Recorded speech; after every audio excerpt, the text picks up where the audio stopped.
सुहानी अपनी बात शुरू करती है, लेकिन तभी युवराज के कानों में एक और आवाज सुनाई देती है। युवराज, मुझे तुमसे मिलना है अभी।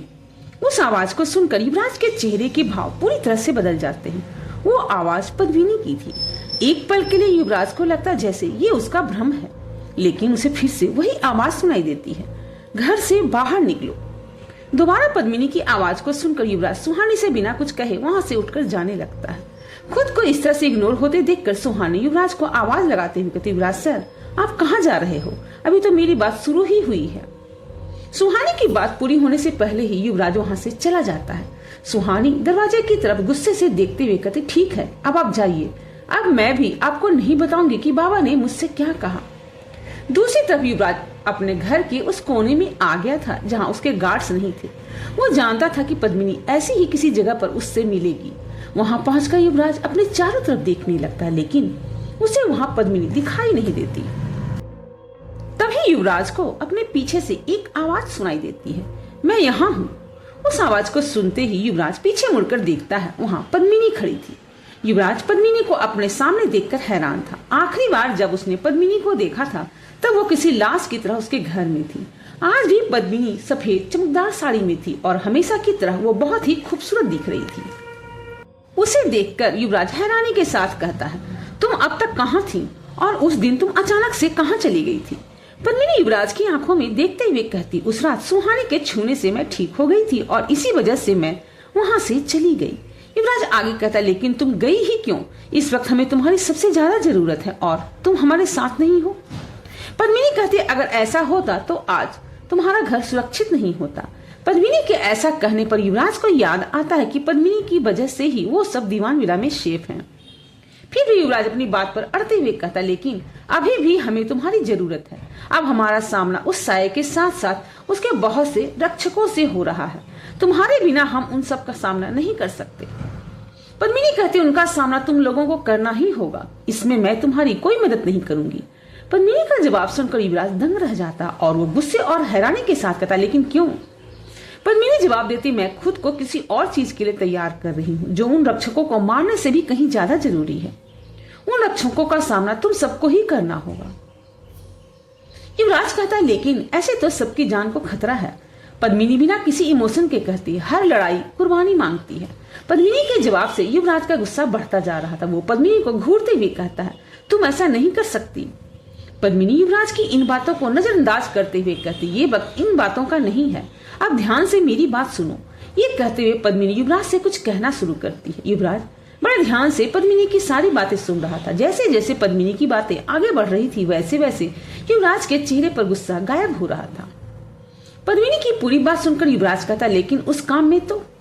पद्मिनी युवराज की बात बीच में ही काटते हुए कहती है, मैंने कहा ना, लड़ाई कुर्बानी मांगती है और इस कहानी का अंत ऐसा ही होना है। ये नियति है जिसे कोई नहीं बदल सकता। युवराज अपने परेशान नजरों से पद्मिनी को ही देख रहा था। उसके मन में इस वक्त बहुत से सवाल थे, लेकिन उससे अब कुछ पूछा नहीं जा रहा था। कुछ देर खामोश रहने के बाद युवराज पद्मिनी से कहता, इसका मतलब वो साया सुहानी की मदद से मेरा कवच कमजोर करके मुझे मारना चाहता है। पद्मिनी युवराज के इस सवाल का कोई जवाब नहीं देती, लेकिन युवराज उसकी आंखें देखकर समझ जाता है कि पद्मिनी का जवाब हाँ है। तभी उसे कुछ याद आता है और वो अपना अगला सवाल करता है। उस साये ने कहा था कि सुहानी उसकी उत्तराधिकारी है, इसका क्या मतलब है? क्या अब वो सुहानी को नहीं मारना चाहता? युवराज का सवाल सुनकर पद्मिनी उससे कहती है, अब तुम्हें तैयार रहना होगा, हम बहुत जल्द मिलेंगे। ये कहकर पद्मिनी धीरे धीरे युवराज की आंखों से ओझल होने लगती है। ये देखकर युवराज बौखलाहट के साथ कहता, लेकिन मेरे सवाल का जवाब तो दो। युवराज के ऐसा कहने से पहले ही पद्मिनी वहां से जा चुकी होती है। युवराज को अपने आखिरी सवाल का जवाब नहीं मिलता और पद्मिनी की कई बातों के बारे में सोचते हुए वो फिर से घर के अंदर आ जाता है। इधर सुहानी बेचैन होकर अपने रूम में उधर से उधर घूम रही थी। घूमते हुए वो अपने में ही बड़बड़ाए जा रही थी। सुहानी इसी तरह चलते हुए खुद से कहती है, अब मैं किसे बताऊं कि बाबा ने मुझे मारीच के बारे में क्या बताया है। युवराज सर मुझे बिना बताए पता नहीं कहाँ चले गए और ऊपर से उस निशा की बच्ची ने मुझे अपने रूम से भगा दिया। अब सुबह के 5:30 बजे हैं तो क्या हुआ, लेकिन वो बात भी तो इम्पोर्टेंट है ना। सुहानी ये सब कह ही रही थी कि तभी युवराज रूम के अंदर आ जाता है। युवराज को देखकर सुहानी के चेहरे पर एक बड़ी सी स्माइल आ जाती। अब फाइनली उसे कोई ऐसा मिल गया था जिससे वो अपनी सारी बातें बताकर अपना पेट हल्का कर सकती थी। सुहानी एक्साइटेड होकर युवराज की तरफ जैसे ही अपना कदम बढ़ाती है, उसके कदम वहीं रुक जाते हैं। सुहानी अपनी आंखें छोटी करके युवराज को घूरते हुए अपने मन में कहती है, मेरी इतनी इंपॉर्टेंट बात को इग्नोर करके चले गए थे ना, ठीक है, अब मैं भी इन्हें कुछ नहीं बताऊंगी। लेकिन अगले ही पल सुहानी परेशान सा चेहरा बनाकर अपने मन में कहती, लेकिन मुझे वो बात बतानी भी है, मैं सुबह तक नहीं रुक सकती, अब मैं क्या करूं। अब सुहानी अपने ईगो और उस बात को बताने की एक्साइटमेंट के बीच में फंस गई थी और उसे समझ नहीं आ रहा था कि वो किस साइड पर झुके। दूसरी तरफ युवराज सुहानी को बिल्कुल भी नोटिस नहीं कर रहा था। वो परेशान होकर पद्मिनी की कई बातों के बारे में सोच रहा था। सुहानी फाइनली अपने ईगो को साइड में रखकर युवराज के पास जाती है और उसे पकड़कर हिलाते हुए कहती है, युवराज सर, मैंने कहा ना, मुझे आपसे कुछ जरूरी बात करनी है। सुहानी के ऐसा करने पर युवराज अपने ख्यालों से बाहर आता है। वो अब काफी परेशान था और इस वक्त कुछ बात नहीं करना चाहता था। युवराज सुहानी के चेहरे पर अपना हाथ रखते हुए कहता है, हम बाद में बात करेंगे, और बेड की तरफ बढ़ जाता है। युवराज की इस हरकत से सुहानी का गुस्सा और भी ज्यादा बढ़ जाता है। वो अपने गुस्से को कंट्रोल करके बेड की तरफ बढ़ते हुए कहती, ठीक है, अब अगर आपको ये जानने में इंटरेस्ट नहीं है कि बाबा ने मुझसे उस साया के बारे में क्या कहा, तो कोई बात नहीं। सुहानी के ऐसा कहते युवराज का ध्यान पद्मिनी की कई बातों से हट जाता है और वो हैरानी से सुहानी को देखते हुए कहता है, क्या कहा तुमने, कौन से बाबा। सुहानी बेफिक्र होने की एक्टिंग करते हुए बेड पर लेट जाती और खुद को ब्लैंकेट से कवर करते हुए कहते, भैरवनाथ के गुरु, पिछले 2 रातों में उन्होंने मेरे ड्रीम में आकर मुझसे बात की और मुझे उस साये के बारे में काफी कुछ बताया। ये कहकर सुहानी खुद को ऊपर से नीचे तक कवर कर लेती है। ब्लैंकेट के अंदर सुहानी को अब हंसी आ रही थी, क्योंकि अब युवराज खुद उसके पीछे आने वाला था। जैसा कि सुहानी ने सोचा था, युवराज फौरन सुहानी के पास जाकर बैठ जाता और उसके सर से ब्लैंकेट हटाते हुए कहता, क्या बताया उन्होंने। सुहानी अब युवराज को इतनी आसानी से कुछ भी बताने वाली नहीं थी। वो फिर से ब्लैंकेट से अपना सर ढकते हुए कहती है, आपने ही तो कहा था ना कि हम बाद में बात करेंगे, तो फिर अभी मुझे सोने दीजिए, मुझे नींद आ रही है। सुहानी का जवाब सुनकर युवराज इरिटेट हो जाता है और फिर से उसके ऊपर से वो ब्लैंकेट हटा देता है। इसके बाद युवराज सुहानी को पकड़कर बेड पर बिठाते हुए कहता है, मुझे बताओ उन्होंने तुम्हें क्या बताया। इस पर सुहानी एक फेक स्माइल के साथ कहती है, प्लीज। युवराज कंफ्यूज होकर कहता, प्लीज क्या मतलब। सुहानी थोड़े एटीट्यूड के साथ कहती, अब आप मुझे प्लीज के साथ एक हम्बल रिक्वेस्ट करेंगे कि मैं आपको बाबा की कई बातें बताऊं। युवराज चिढ़कर कहता, सुहानी ये क्या बचपना है। सुहानी अपने पिलो की तरफ झुकते हुए कहती, ओके देन गुड नाइट। युवराज फौरन सुहानी को पकड़ लेता है और उसे वापस बेड पर लेटने से रोकते हुए कहता, ओके प्लीज सुहानी मुझे बता दो कि भैरवनाथ के गुरु ने तुमसे क्या कहा। सुहानी कुछ सोचने की एक्टिंग करते हुए कहती, हाँ बिल्कुल, लेकिन अभी तक आपने मुझे इग्नोर करने के लिए सॉरी भी नहीं कहा, तो अब आप मुझसे सॉरी कहेंगे। ये सुनकर युवराज गुस्से से सुहानी को घूरने लगता है। सुहानी युवराज को चिढ़ाने वाली स्माइल के साथ कहती, क्या हुआ, क्या आपको गुस्सा आ रहा है। ठीक है, अगर ऐसी बात है तो हम बाद में बात करेंगे। ये कहकर सुहानी फिर से अपने पिलो की तरफ झुकने लगती है। युवराज फिर से सुहानी के दोनों कंधों को पकड़कर उसे रोक लेता है। उसे इस वक्त सच में बहुत चिढ़ हो रही थी, लेकिन वो खुद को कंट्रोल करते हुए अपनी आंखें बंद करके एक गहरी सांस लेता है और फिर से एक फेक स्माइल के साथ सुहानी के चेहरे को अपने दोनों हाथों में लेकर कहता, Suhani my love, my wife, my life, I am so sorry कि मैंने तुम्हें इग्नोर करने की गलती की। आई प्रॉमिस आगे से ऐसा कभी नहीं करूंगा। अब प्लीज मुझे बताओ कि भैरवनाथ के गुरु ने तुमसे क्या कहा। युवराज के ऐसा करने पर सुहानी बहुत ज्यादा खुश हो जाती है और एक्साइटेड होकर कहती है, ये हुई ना बात, अब ध्यान से सुनिए। बाबा ने क्या कहा। ये कहते हुए सुहानी युवराज को वो सारी बातें बताने लगती है जो उसने सपने में देखा था। युवराज बड़े गौर से सुहानी की सारी बातें सुन रहा था। उसकी बात पूरी होने पर युवराज कहता है, तो इस वजह से तुम रात को सोने के लिए इतनी ज्यादा एक्साइटेड थी। सुहानी एक बड़ी सी स्माइल के साथ हाँ में अपना सर हिला देती है। युवराज आगे कहता है, तो क्या उन्होंने तुम्हें ये नहीं बताया कि उस मरीज को कैसे खत्म किया जा सकता है। सुहानी कहती, नहीं, बाबा ने मुझसे कहा कि जैसे मैं उसका शिकार देख सकती हूँ वैसे ही वो भी मेरा दिमाग पढ़ सकता है। मेरे लिए अभी ये ना जानना ही सही है और वक्त आने पर मुझे खुद पता चल जाएगा। ये सुनकर युवराज अपने मन में कहता, तो इसीलिए पद्मिनी ने मुझसे ये बात तुम्हें बताने से मना किया था। युवराज को खामोश देखकर सुहानी कहती, क्या हुआ, क्या आप जानते हो कि उसे कैसे मारा जा सकता है। युवराज सुहानी को अपनी बाहों में लेते हुए कहता, मुझे कैसे पता होगा, ये कहते हुए युवराज के चेहरे के भाव कुछ और ही थे। दूसरी तरफ अर्नब अपने बेडरूम में सोया हुआ था। नींद में ही वो काफी बेचैन लग रहा था। अर्नब के दिमाग में बस वो इंसिडेंट चल रहा था जब समायरा की कलाई पकड़कर उसका हाथ झुलस गया था। अर्नब के दिमाग में बार बार समायरा की कलाई का वो निशान चल रहा था और नींद में ही वो याद करने की कोशिश कर रहा था कि उसने इससे पहले वो निशान कहाँ देखा था। तभी एक झटके से उसकी नींद खुल जाती है और वो उठकर बैठ जाता है। अर्नब की पूरी बॉडी पसीने से भीग चुकी थी और वो लंबी लंबी सांसें ले रहा था। कुछ देर के बाद अर्नब थोड़ा शांत होता है और अपने सामने देखते हुए कहता, अगर मैं गलत नहीं हूं तो जो निशान मैंने समायरा की कलाई में देखा था वही निशान दृष्टा और उसकी मां रक्षा की कलाई में भी था। इसका मतलब समायरा। ये कहते हुए अर्नब खामोश हो जाता और उसकी घबराहट पहले से कई गुना बढ़ जाती। अर्नब की आंखों के सामने 3 साल पहले का सीन चलने लगता है। अर्नब और समायरा अर्नब के घर के डाइनिंग एरिया में डिनर कर रहे थे। समायरा बिना कुछ कहे अपना डिनर कर रही थी और अर्नब बीच बीच में समायरा को देख रहा था। वो समायरा से बात करना चाहता था लेकिन उसे बात करने के लिए कोई टॉपिक नहीं मिल रहा था। किस देर सोचने के बाद अर्नब समायरा से कहता है, क्या मैं तुमसे कुछ पूछ सकता हूँ?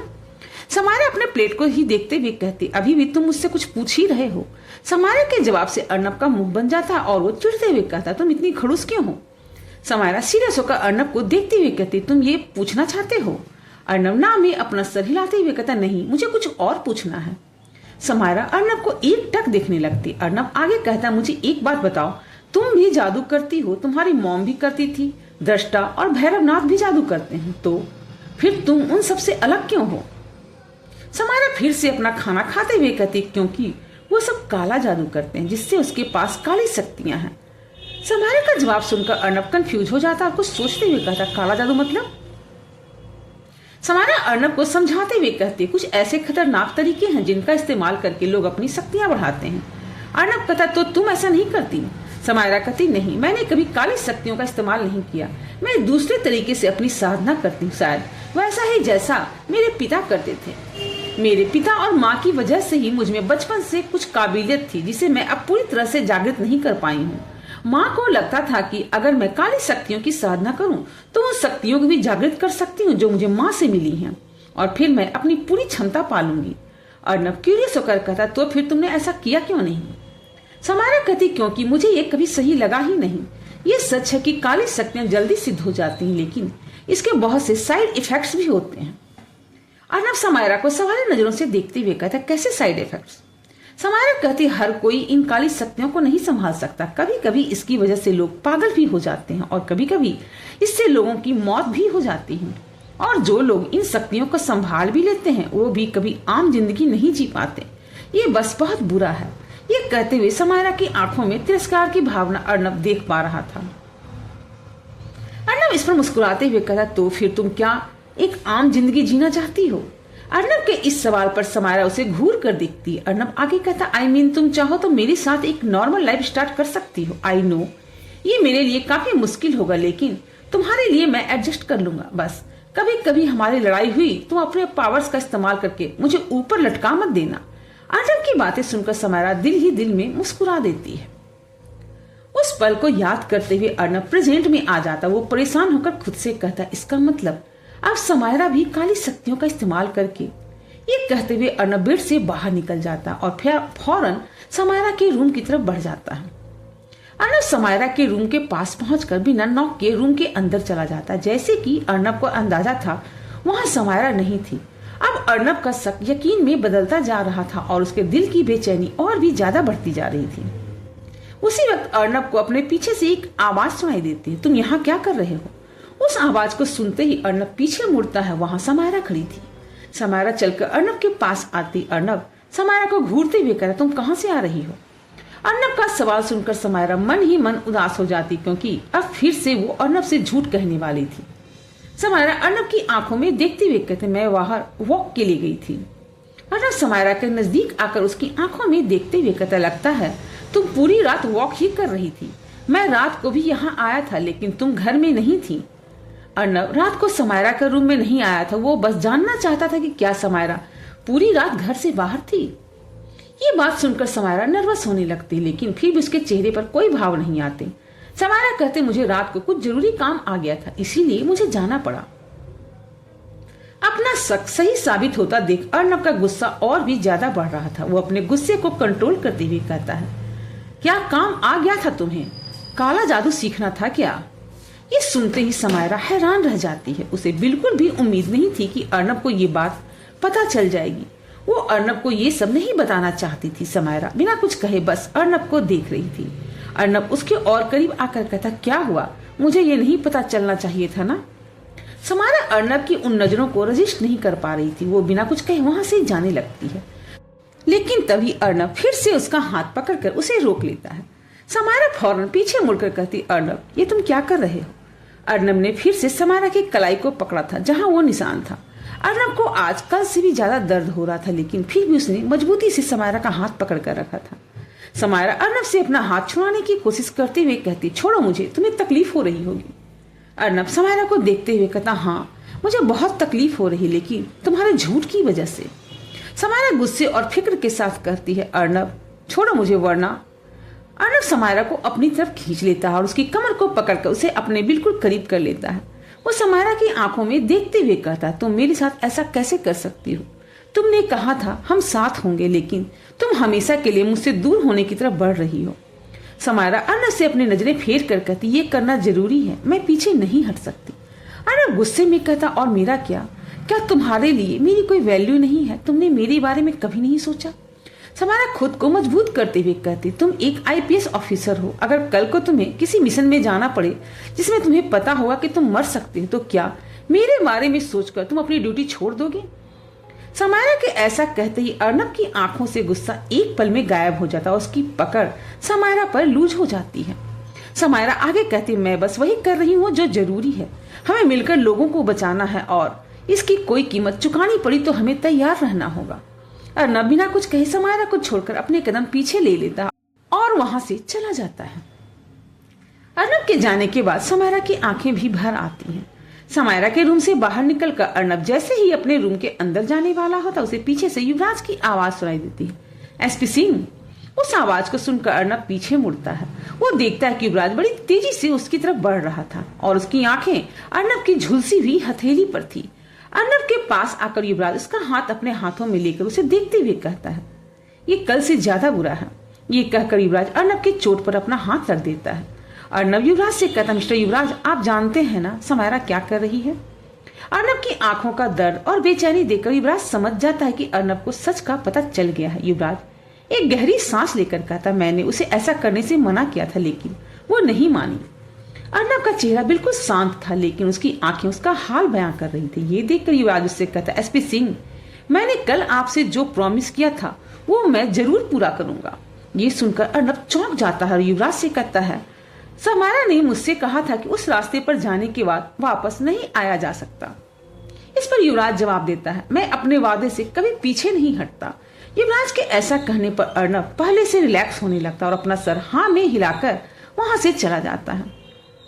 युवराज अर्नब को जाते हुए बस देखता रह जाता है। युवराज अर्नब के रूम की तरफ देखते हुए कुछ सोच रहा था। वो अपनी सोच में इतना डूबा हुआ था कि उसे एहसास भी नहीं हुआ कि कब सुहानी उसके पास आ गई।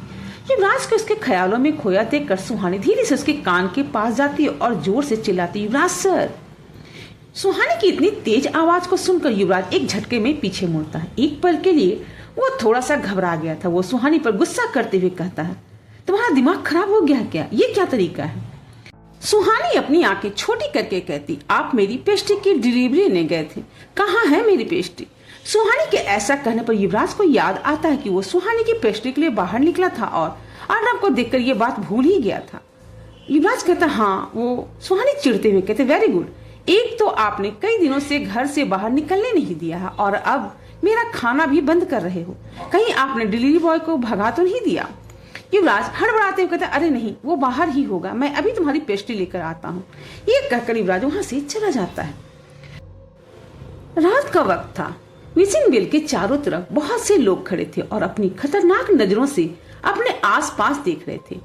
वो लोग देखने में नॉर्मल इंसान तो बिल्कुल भी नहीं लग रहे थे, कुछ तो दिखने में ही बहुत भयानक थे और सभी उस साये के रक्षक थे।